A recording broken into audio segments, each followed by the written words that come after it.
Hello, everyone. Good afternoon. It's officially afternoon now.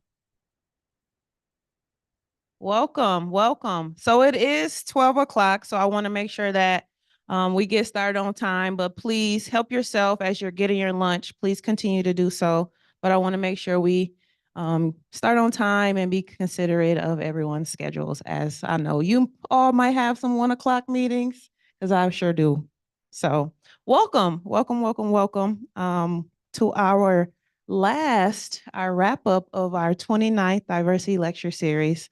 You have some time to get your lunch as I'll go through some logistical things. So before we get started, but yeah, just continue to take care of yourselves and be in this space. Seeing folks always bring me energy. So I'm just excited to see you all. So before we get started, I want to acknowledge the land that we occupy with a land acknowledgement. We validate and recognize that Grand Rapids Community College sits on the land of the original peoples, now represented by the Grand River Bands of Ottawa Indians. We honor and acknowledge the ancestral lands of the Anishinaabe, Three Fires Confederacy, of Ojibwe, Ottawa, and Potawatomi peoples, and all Indigenous peoples, past, present, and future. So like I said, this is our 29th Diversity Lecture Series. This is our last one of the year. And we've had some amazing people come and share just different advice, recommendations, suggestions, tidbits on how we as a GRCC community can continue to uplift, foster, and cultivate this idea of belonging for ourselves, for our students, and for our Grand Rapids community. My name is Jamelia Hardley. I serve as the interim director of the Woodrick Center for the Inclusion and Multicultural Affairs. On behalf of Grand Rapids Community College, we extend a warm welcome to you all for joining us today. I am beyond excited for you to join us both in person and online as we wrap up today's lecture series with our guest speaker, Kim Dabbs. As you all know, we are in the month of March, which means we are in Women's International History Month. Women's History Month is a time to celebrate, honor the contributions and achievements, and reflect on the many struggles of women throughout history. It provides an opportunity to recognize and acknowledge the often overlooked or marginalized roles for women that have played in shaping society, culture, politics, science, and so many other arenas in our history. By highlighting many trailblazers, we have paved the way with so many achievements and raising awareness of their experiences. Women's History Month aims to promote gender equality and inspire future generations to strive for progress and empower for all. Now I have a few housekeeping items before I turn it over to our today's speaker. As you know, we have virtual attendees, so there will be a link that will be shared to you all. If you have a question at the end of our speaker's presentation, you're able to participate by using that link. There's also a QR code that will be available for you during that time. There's also a QR code. We got lots of QR codes, let's just be honest. So lots of links, lots of QR codes. So we also have a QR code for our feedback survey. As I will now begin starting to plan for the upcoming year, your feedback is going to be very important. So taking a moment just to solidify and add your comments on how your experiences were this year and today's session, as well as how we can better improve in the future, will be extremely appreciative. Upcoming events. So next week, Thursday, we will honor some of our own by recognizing individuals during the month of Women's History for our annual Salute to Women event. So raise your hand if everybody know about Salute to Women. Okay, good. So yeah, Salute to Women is an annual event that we do and to honor our very own GRCC stakeholders. So we'll get together in a continuation of acknowledgement and celebration and recognizing. We will be in Secchia Piazza, room 151, March 28th, beginning at noon. So if you have time on your schedule, please make sure to join us. We have some amazing rock stars that we'll be acknowledging. And then if you have any other questions or just looking for more information about our office, please visit our office website. And then lastly, and then I will get out of your hair so we can get to the speaker. I would not be remiss if I did not thank all the amazing people who helped to make today happen, our diversity lecture series throughout the last 2 semesters. So I want to make sure I give special thanks to a few folks. So thank you to you all. Thank you to all for showing up and being present today. It's always super beneficial when we're thinking about putting these programs on. It's obviously to make an impact and make a change for our GRCC community. So round of applause for you all just for showing up, both online as well. Thank you. I will also want to give a special thanks to Leanne from our Transfer to Bridges program. She has been a solid rock throughout this year and just helping put things together, helping with some finances and donating different things. So very special thanks to Leanne from Transfer to Bridges. Very appreciative of you. I also want to give thanks to our bookstore representative in the back, our creative dining folks, our media team. Listen, I'll be giving these folks a pickle, okay? And not the good pickle that you eat. So I'm always having questions. I always have all these different things. Sometimes I've learned stuff late and they have been very helpful. They have extended so much grace to me as I've been learning and transitioning through different things. So just a round of applause for our support. Also want to give a special shout out to the student workers in our office. They have been also very helpful and just amazing and helping me with just logistical things. So super helpful and grateful for our student workers. So we have a few here. And then last but not least, a special recognition to this year's sponsor, which is Steelcase. All right. So if you are at a table and you found a little orange Post-it note with some amazing handwriting on it, please see me after today's conversation as I have a little gift for you. All right. Now it is time to introduce our remarkable speaker. Kim Dabbs is a global leader in the area of belonging and purpose. As a thought leader, best-selling author, and speaker, she is the global vice president of ESG and social innovation at Steelcase. She has a passion for building cultures of belonging and leveraging that mindset as she partners with organizations leading transformational change projects around the world. Her personal experience and professional history focuses on helping leaders, organizations, and communities with the tools to create a more equitable and inclusive world.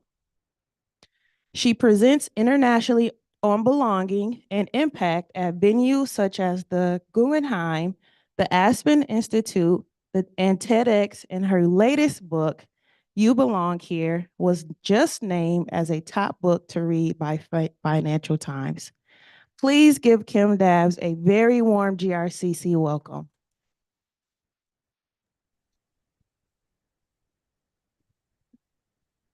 Oh, thank you so much.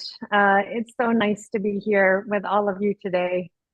I don't know if all of you know this, but I am also Grand Rapids. I grew up in Grand Rapids as well. GRCC is an organization that is definitely close to my heart, an organization that I myself attended.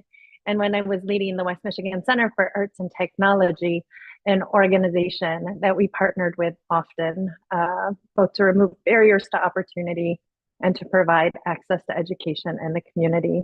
So I am honored to be here with each and every one of you today. I want to share a little bit about myself, if you'll allow me to, and let me see if I can do this. There we go.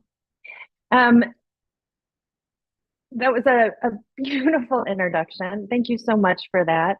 I'm thrilled to be with you here today to talk a little bit about my book, You Belong Here, The Power of Being Seen, Heard, and Valued on Your Own Terms. As the introduction stated, I work at Steelcase. I lead ESG and social innovation here. And for Steelcase, as a global design and thought leader in the world of work, for over a century, we've designed, manufactured, partnered with some of the leading organizations throughout the world to really understand how and where work happens. And I have the great honor to lead the work on our commitments for people and the planet. And when I started building the strategy around our people and planet commitments, it was really critically important for me to start asking questions. Questions like, if better is possible, what is better? Because the starting point for people on that journey to better is vastly different for each individual and for each community throughout the world. So in order to build a resilient strategy around making the world better, we needed to understand how to build community, how to build belonging, how to build a culture where everyone feels seen, heard, and valued in the workplace and in the world.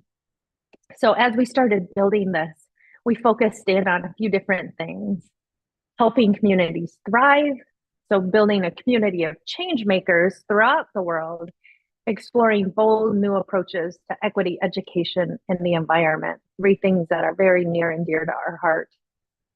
Fostering inclusion, so how are we able to do that in not only practice, but also in policies and in what we design and create? And then, of course, acting with integrity, and how do we build a trusted culture? How do we actually set and live our core values, empowering employees to make responsible decisions at every level? And those commitments that we made, the strategy that we built, is why I choose Steelcase almost 9 years ago, every single day. And many of you only see this side of me. This is the side where I show up at multiple different organizations and we talk about the future of work and how to build culture, how to build workplace belonging. And what people don't know about me is that Steelcase is my first corporate sector job. Prior to this, I worked leading nonprofit organizations like WMCAT and working in organizations in Metro Detroit around equity and education. And I've done things like lead public policy and advocacy initiatives in the US.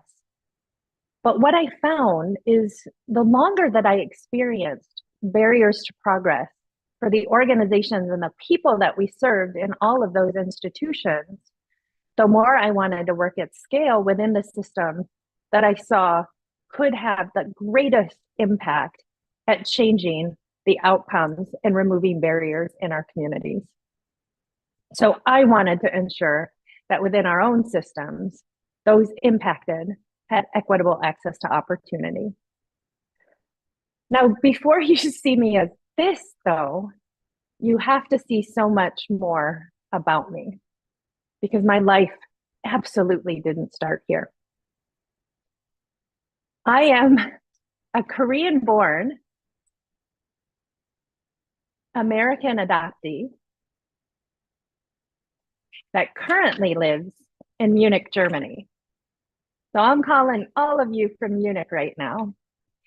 And, you know, when you think about all of those experiences and how they stack over time, I felt the world was made up of places I didn't belong.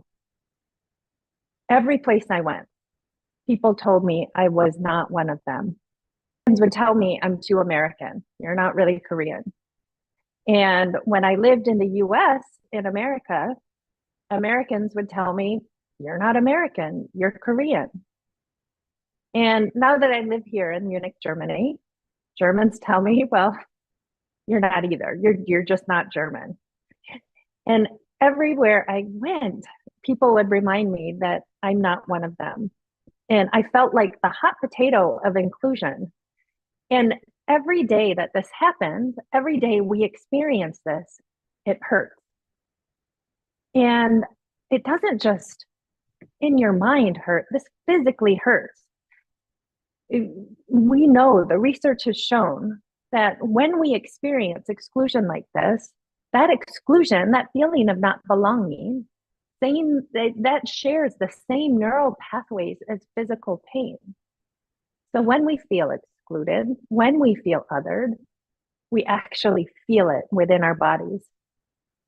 And to deal with this pain, I spent decades trying to find ways to be a cultural chameleon. I changed my hair, I changed my clothes, I even changed the words that I use. And I did this to make others feel more comfortable in the places and spaces that we shared. And I'm not the only one that feels this way. We all do at some point in our lives. We've all walked into rooms where we feel like we don't belong. And sometimes we feel that physically before we can have the words to even explain what's happening. And it's hard to process when these things happen. And then come the social cues. So if walking in and feeling that the environment wasn't built for you or made for you, then we come across things like people saying, "Where are you really from?" People saying things like, "You should smile more." Or one that we all have probably heard once or twice in our lives, "You should just be nice." And the world overtly or covertly tells us to turn our backs on parts of our identity when we hear those things. When we hear things like, "You're not professional enough." When you hear things like, "You're a diversity hire." Or when you hear things like, "You speak really good English." And in response, when we start to change those things, when we start to code switch, when we start wearing masks to fit in, it takes a toll. And the weight of these experiences over time become heavier and heavier until we don't even see ourselves anymore. And we need a way out. But I believe that the way out is by going in. Belonging to me isn't something that is held by others. Belonging begins within each of us. It begins with the individual. It begins with each one of you sitting at those tables and dialing in online. And many of us look to the outside world to define where and when we belong instead of doing the work on ourselves, for ourselves, to define ourselves how we want to be seen, heard, and valued on our own terms. Seeing and believing we are equal. Every single person is equal, is the first step in belonging and understanding. It is the systems we live in. The systems that we live in have denied us this equality. And without this foundation, people will continue to wear masks in an attempt to fit in. And the rollover effect impacts our culture at home, at work, and especially in the community. And I'm not the only one talking about these topics. The world agrees. We're seeing a rise in belonging in boardrooms and dinner tables. We're hearing the word belonging being used in vision statements and mission statements throughout the world. In my role here at Steelcase, it's especially top of mind as we design people and planet strategies. Companies we talk to daily around the world are understanding the need to prioritize culture and the needs of employees in the workplace. And each of us needs to design for inclusion. We need to design for belonging. When we mask ourselves, when all of these things start to pile up, we lack the safe spaces for each of us to bring our authentic selves. And each of us are starting and continue to hide parts of our identity. And those parts of your identity are the things that each of us need to thrive. When this happens, we don't, as individuals, only suffer. Our organization suffer, our team suffers, our community suffers, and more importantly, this feeling of not belonging, it's not just a moment. To me, it's an epidemic. When we hear words like creating safe spaces, and I think this is important, especially in educational settings and workplace settings, we hear about this and we talk about building these safe spaces where people can show up with authenticity. And the definition of a safe space, this is the hard part, it's different for every single person, which makes that individual identity piece, understanding, knowing, and claiming who you are critical in building cultures of belonging. A lot of times, as you're in the workplace in the world, people talk about culture fit or culture add as you start interviewing with organizations. I don't think either are fundamentally true. I think what we need to do is build cultures where individual identities are honored and respected, that humanity can thrive. That's because culture isn't something that we have to fit into, and culture isn't something that we have to add to. It's a sum of every one of us, every one of our identities coming together and creating spaces to make that happen. But right now, especially right now, we're living in a world of extreme polarization. And I think we're all feeling it. A time when there is a backlash on things like diversity, equity, and inclusion. A time when civil discourse is the exception, it's not the norm. And in this world of us versus them, in a time where people are feeding on scarcity and fear, we retreat to our corners and we don't see each other and we don't see each other's humanity. And just by means of you showing up today, I know that people and organizations are seeking a way out, seeking a way to bridge that gap, and seeking a way to make belonging possible. So during COVID, I began to explore what all this means, how to make sense of all of this pain, my identity, all of these aspects of myself and the cultures that we belong to and that we participate in. And as I was exploring that red thread throughout my life, I thought it was social impact, because I spent my entire life working within movements and organizations. I began my life early advocating for causes that mattered around equity and education. And then I made a career of it when I saw what I saw was the opportunity to weave both of these things together. And I wanted to build a new way forward, a way forward that didn't just have information about what was happening in the DEI space. I wanted a way forward that could call people in, not just call them out. I wanted to provide a clear, accessible narrative about how to go through this journey in a way that could be explored and shared and repeated. And so I began doing different workshops with our community partners and employees around power and privilege. I started giving talks on belonging on stages all throughout the world, in Switzerland at the World Economic Forum, and Menlo Park with Google, and Boston and MIT. And each time I did this, people would always say, "Where can I get the book?" And I had never written a book before. I hadn't even aspired to be an author. But after I was in lockdown for a few weeks, that then turned into months, which then turned into over a year, I was able to really dig deep inside and start to cluster insights and ideas, which then became the story spine of You Belong Here.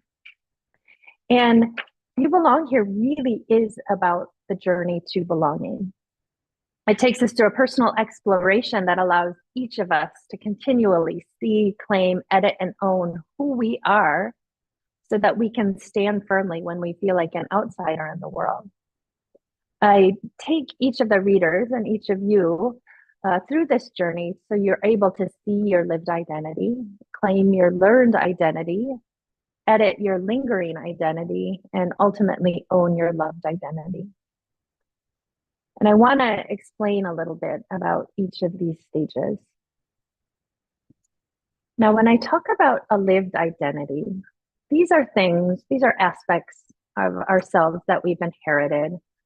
Things like race, nationality, all of these things. I couldn't change any of these things that I actually inherited when I was born. A lot of times when people think about your lived identity or these aspects, these are the things of the D in DEI, like the diversity thing. This is the data, the information. But it was so much more than that for me. I always try to contextualize the things that I inherited when I was born through a lens of an origin story. And it's a great way to understand what your lived identity is and what you're born into in the world. I used to tell people early on, when I would say my origin story, I would always start it as an American.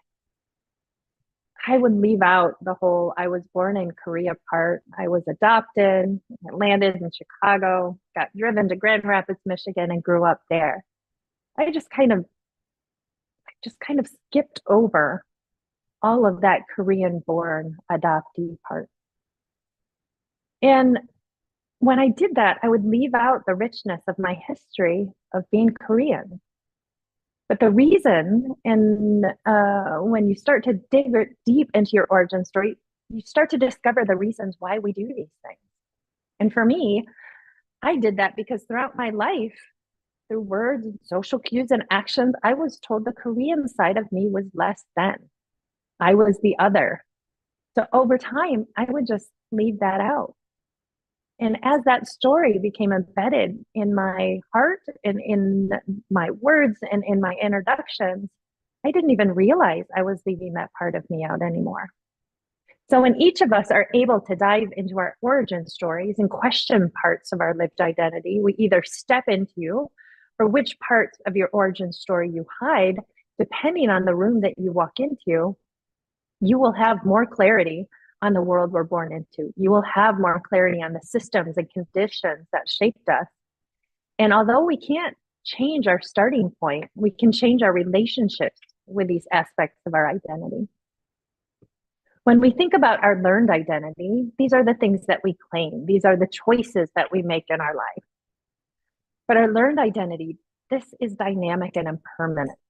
That helps us explore things like, what does it mean to claim this part of me on this day, in this room, with the people that are sitting next to you, to your right and left? How do we actually claim those choices that we've had and not let others define it for us? I've made choices in my life. I chose to be a wife. I've chosen to be a mother. I chose to study at GRCC and other schools throughout the world. I chose to live in Germany. So when people start to deny me those aspects of the choices I make, tell me I don't belong or deserve to be at X company or Y city or whatever job, it's not their choice to make. That's my choice. And I claim that as who I am and what I love. They can't diminish that for me. But the world, I don't live in isolation.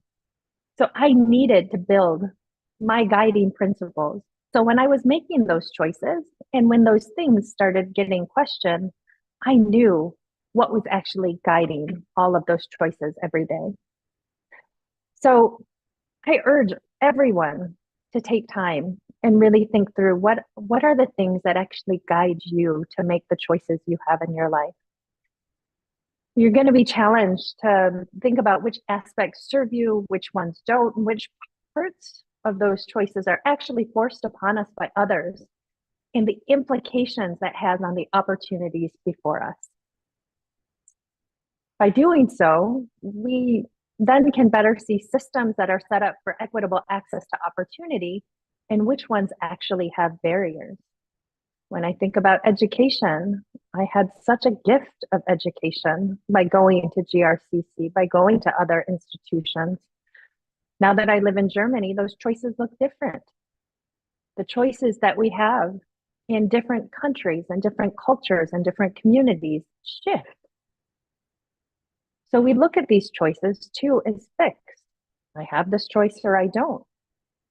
But we really have to dig deeper and deeper to understand which of those systems really are allowing us to have choices and which systems are taking those away. Some of those things that guide my choices, my own personal guiding principles, and they're for me and they're not for everyone, but the things that actually guide me whenever I think about the choices in front of me or the choices that I can lay forward for others, I always go back to mine. One, speak truth to power. I need to use my voice, and I need to use my voice every day, no matter what room I'm in and no matter who I'm sitting in front of. Because of that, too, one of my other guiding principles is I use power to share power. The only reason that anyone should aspire to power is to share that with others. We need to democratize the systems of power that we have in our world. To do that, we need to act with bravery, which is my third guiding principle. Sometimes it's hard. It's hard to say the uncomfortable things. It's hard to say the things that no one will agree with when you're sitting in a room, when you're the first, when you're the only. But one of my things that I always remind myself is I've chosen to act with bravery. My other one is impact over ego. It's really hard as you're standing before lots of different choices to start really making decisions based upon an individual instead of the collective. But the choices that I make always have to be in service of community. And then the final one that I have is be for each other. So when I'm in a room, when I'm having hard conversations, even if I disagree with someone, radically disagree with what they're saying, the only way I'm going to respond is one, with humanity, and two, because I want them to be just as successful. I want to be for each other. I want to be for each of you in every room that I go into. And that's how I need to show up every single day. Those are the things that guide my choices, because those are the things that are within my control. Those are the only things that I can do. But the world happens, and you end up walking into rooms where that table is not set for you, where you do not feel like you belong, where you are the only. And what happens when we have that experience, we retreat to what I call our lingering identity. That's our default position. This is when you go in fight or flight mode, where you know that you're feeling danger or where you feel harm. And a lot of times that default position is rooted in old stories that we've told ourselves about who we are and where we belong. And the more that we tell ourselves these stories, it becomes hardwired in our brains and how we respond. It shows up in situations where we feel like an outsider, and we fall back into those habits as a survival mechanism. And when we define this identity and recognize over and over the cues and triggers that make us feel like an outsider, we can then start to sunset the stories that we've been telling ourselves and rewrite new ones. And those are critically important when you're walking into different rooms and spaces. When we sunset old stories, and I hear this often, and this is not by one country or by one culture, I hear it all throughout the world wherever I go. And I was talking to a woman one time, and before a speech, much like this, she walked up to me and she said, "Hey, I've got this question. I don't think I'm professional enough. Like I'm in this space, but no one looks like me. And I just feel like I'm too nice. I'm too this, I'm too that."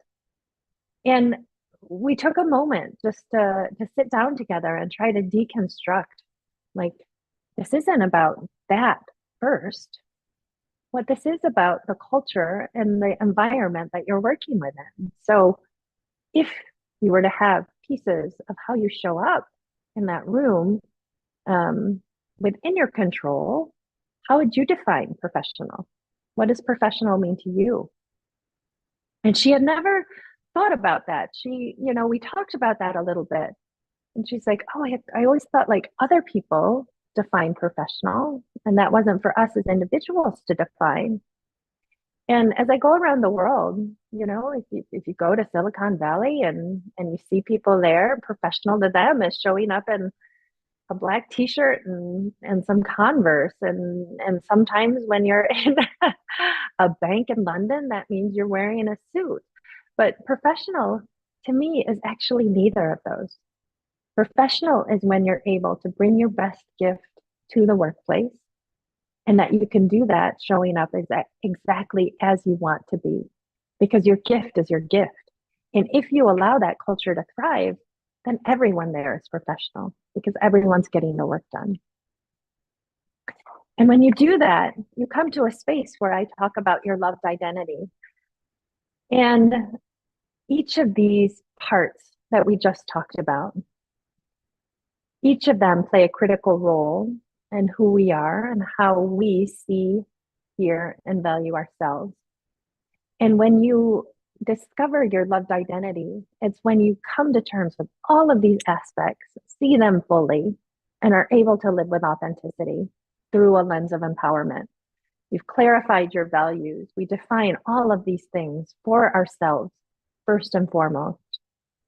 We discover what we want to fight for, where those systems have inequalities, where people have barriers to opportunity.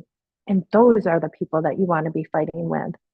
When we fully leverage our loved identity and live with authenticity and purpose, we can be seen, heard, and valued in a way that gives us a sense of belonging in any situation, in any room we walk into. Because instead of looking for a seat at that table, we have the tools to build our own. Well, I'm not suggesting at all that the world we live in is a world that's only about us. We live with others and we live in and with community. But if the table that you're at doesn't see, hear, or value you, it's time to reset that table. And if you can't reset that table, sometimes it's time to build a new one. One of my friends, when I was able to write this book, I was able to get voices from Grand Rapids in there. Some of the most courageous and strong women and change makers that I know are living right there in your community. One of my friends that built a new table was Shannon Cohen, and she began the Rockstar Women's Movement to do just that. After years of being in places and spaces where she was the one and only, she said, it's time to build something new. And she did that. She created an entire community where people could come together as they are, support each other, lift each other up just as they are. And that's what I'm asking from each of you today.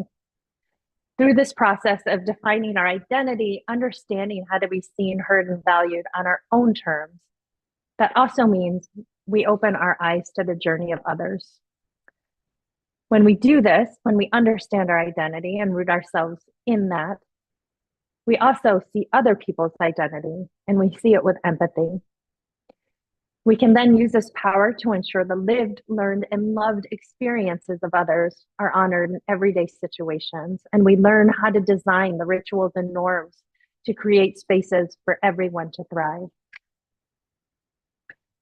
We use this to dive deeper into designing experiences through culture, through space, and belonging becomes an outcome of diversity, equity, and inclusion, as well as a lens to design with. So I leave you with a few questions. What tables have you designed? What spaces have you created? And when have you used the power and the gifts that you have to share it with others? I think one of the things that I always ask myself is what policies or programs exist that have barriers to helping communities thrive, fostering inclusion, or acting with integrity? And how do you start to remove those barriers every single day? True belonging is realized when we discover that everyone is an outsider, and it's the power of creating space for that difference that unites us all. When we find belonging within ourselves, we can truly discover others. I grew into a lot of the stories that I used to tell myself. I grew into the story of I'm too Korean, I'm too female, I'm too opinionated, I'm too radical. And over time, I became so buried in those stories that weren't serving me that I couldn't recognize where those stories ended and my real story began. But the belonging journey changed that for me. And today, however, when people and strangers ask me, but where are you really from? I have a response. I tell myself, not them, you belong here. I found the tools to navigate being an outsider, and I found my own unique power and beauty in my differences. I found my loved identity. And my hope is that in this book and in your own journey, you can gain the insights and tools to do the same. I'm so grateful for you having me today. I'm so grateful that each of you are believing in belonging and for believing that change is possible. Thank you so much.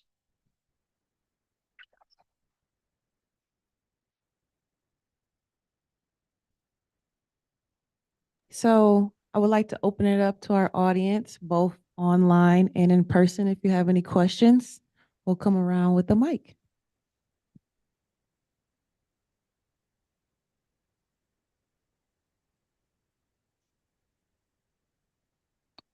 Hey, Miss Kim.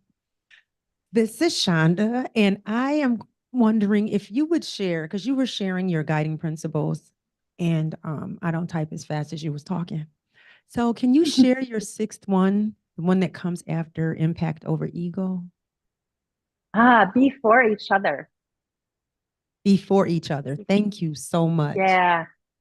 And this is that one to me is such a good one. And sometimes it's a mantra that I have to play in my head. When we talk about guiding principles, they absolutely guide you. So when I'll be in a meeting or I'll be in an interaction and I really disagree with what the person is saying, I have to stop myself and say, I'm for that person. I'm for that person getting to understanding. I'm for that person with as much humanity as I want that person to treat me with. And it's guided me well. Thank you.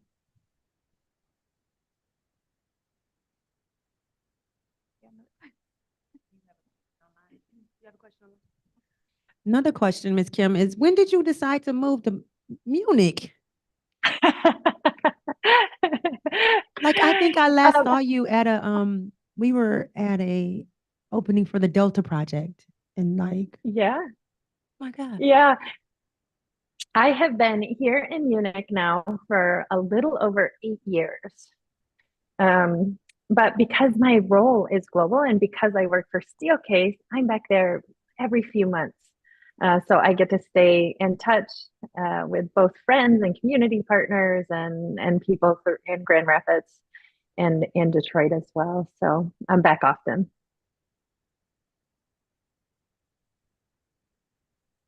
Any more questions, anyone?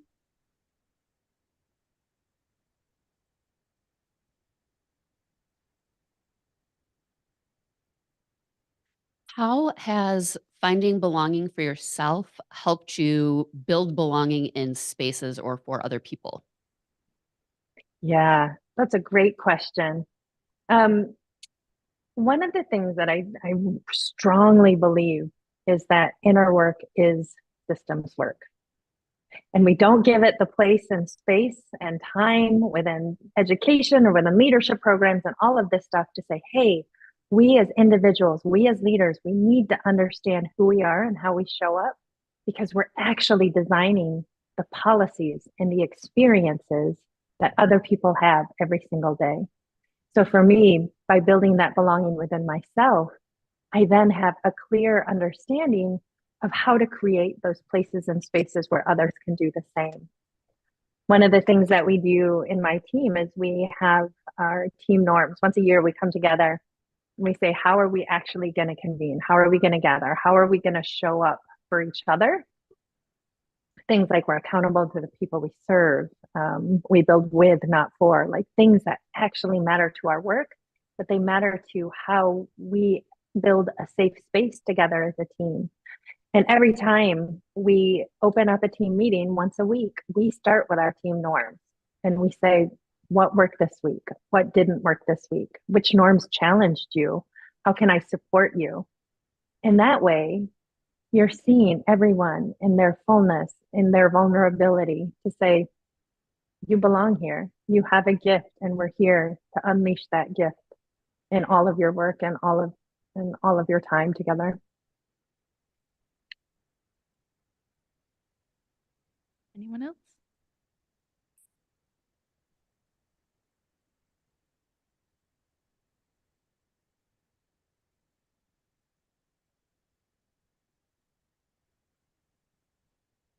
I don't see any questions online either.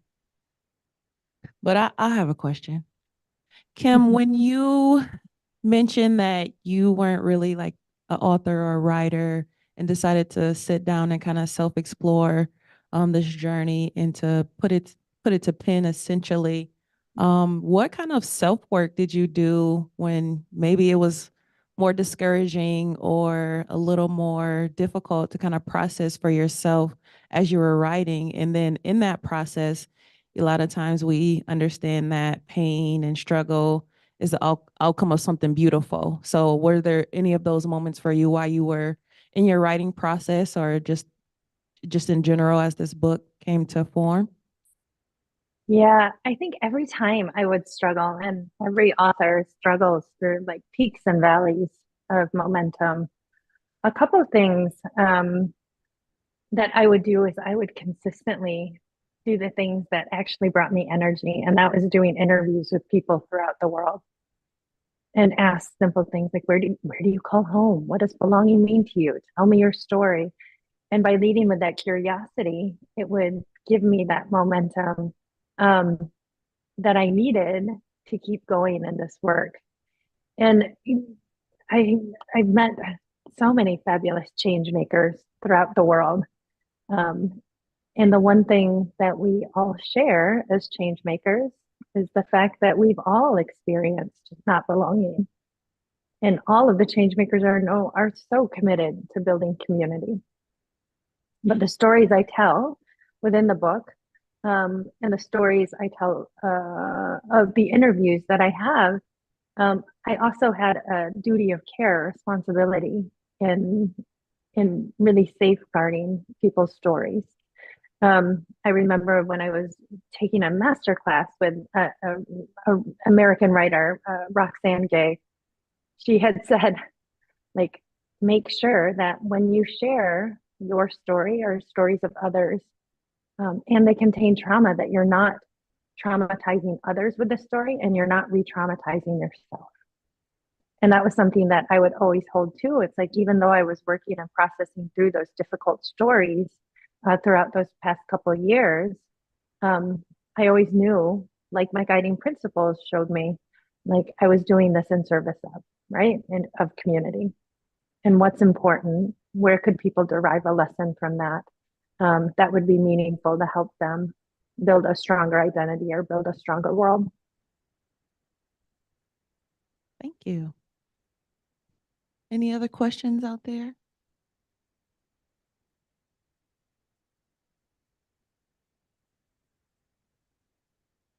All right, seeing none, both in person and online. I want to give another round of applause to Kim Dabbs. Thank you so much.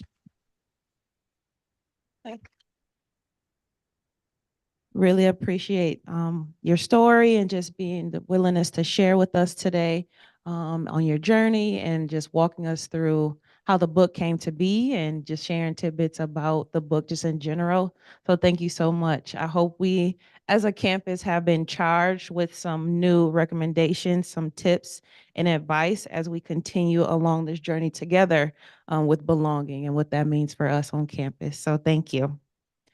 All right, so I will wrap up. Yeah, absolutely. I am going to wrap up today's conversation. Again, Connor, if you can put up our feedback, take some time to offer any feedback for our diversity lecture series as we move forward and continue to plan these different conversations. And if there's something that you want to see, if there's somebody that you're reading or see in the community or online, let us know. We have lots of different connections. I am more than willing to bring folks on campus that could actually be beneficial and want to make the impact that we are looking for as we're continuing to do this work together. As it is, we all has a responsibility, and we just learn that, and we'll continue to learn that each and every day. So with that, thank you all again. There's still plenty of food in the back. I appreciate seeing all of your amazing faces, and enjoy the rest of your day. Thank you. Also, if you have one of these, please come find me. If this was at your seat, come see me.